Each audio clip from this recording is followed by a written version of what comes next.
তাহলে দুটো ডিফারেন্স অ্যাটমের ডিফারেন্স যদি সেল নেই আগের মতো, অ্যাটমটা ডিফারেন্স সেল যদি ডিফারেন্স হয় তাহলে ইকুয়েশনটা কি হবে?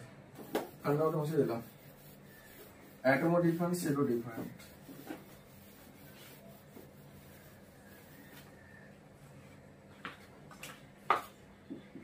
For two different atom and two different cell, সেলও যদি ডিফারেন্স হয় তখন কি আসবে? টাইম পিরিয়ডটা ডিফারেন্স হবে, তখন t1 বাই t2 করবো ইকুয়াল টু n এর সাথে directly proportional n1 by n2 এটা কিউব হবে ইনটু যেটার সাথে inversely proportional z2 by z1 এর স্কয়ার আসবে। ইকুয়েশন 6 নাম্বার যে ইনফরমেশনটা রয়েছে 6 number kinetic energy, kinetic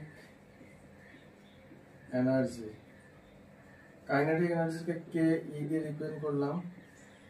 kinetic energy যে ইকুয়েশনটা রয়েছে লিখে রাখবে k into z square by k into z square by 2 into r। এখানে যদি অল ভ্যালু এই যে k এর ভ্যালু, z এর ভ্যালু আর r এর ভ্যালু যদি পুট করা হয়, যেটা তো কনস্ট্যান্ট টার্ম, যে ইকুয়েশনটা আসবে সেটা লিখছি এখানে।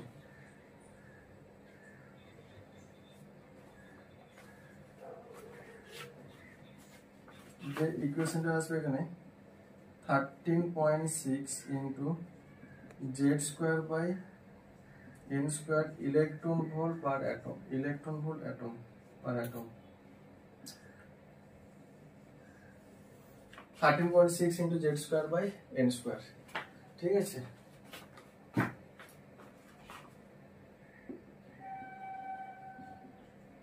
Electron volt per atom. আর এখানে তাহলে একটা জিনিস দেখো, এখানে z স্কয়ারের সাথে ডাইরেক্টলি প্রপোর্শনাল, n স্কয়ারের সাথে ইনভার্সলি প্রপোর্শনাল। তাহলে এখানে লিখতে পারি kinetic energy Ke proportional to the z square by n square, ঠিক আছে। নেক্সট চলে আসবে তোমার কি পোটেনশিয়াল এনার্জি।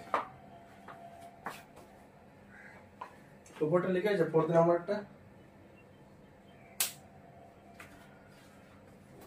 নেক্সট আসবে পোটেনশিয়াল এনার্জি।